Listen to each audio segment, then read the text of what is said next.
Well, hello again. I thought we're coming up on Labor Day here. Labor Day. Memorial Day. And I thought I'd give you a quick tour of some of the things we wintered over in the greenhouses and how they fared. As you can see right here, this is an ornamental pepper.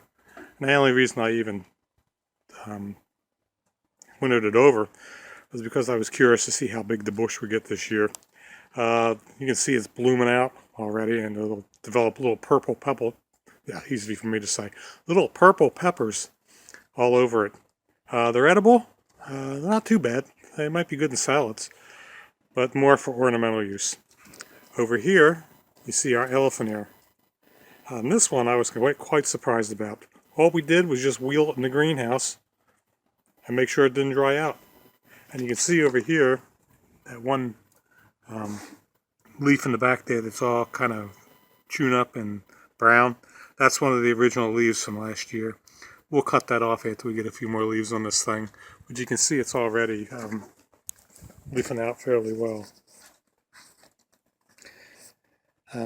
Other stuff that we had, go over here. Another one of the peppers, and then the cannas.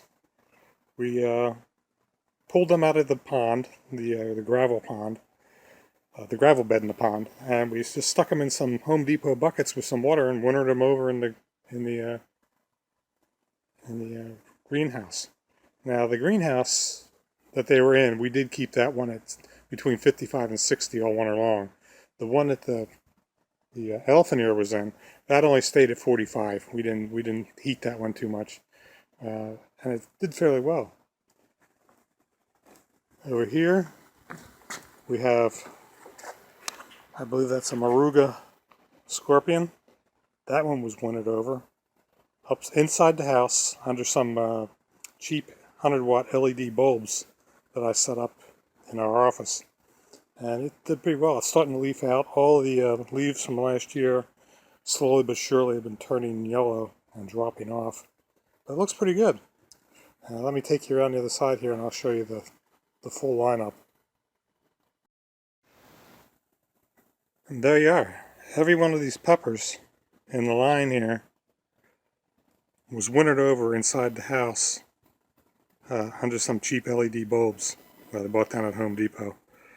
And they did fairly well. They didn't grow too much.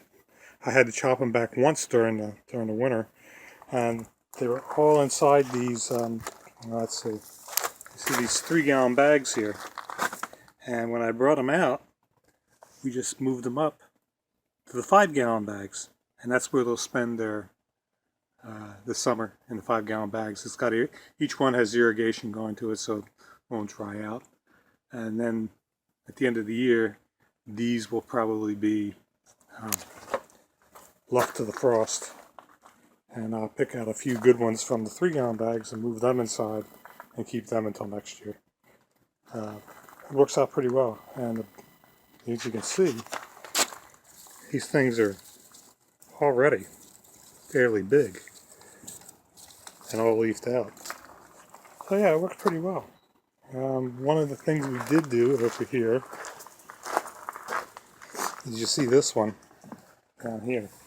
This was one that was in the greenhouse at 60 degrees all winter long.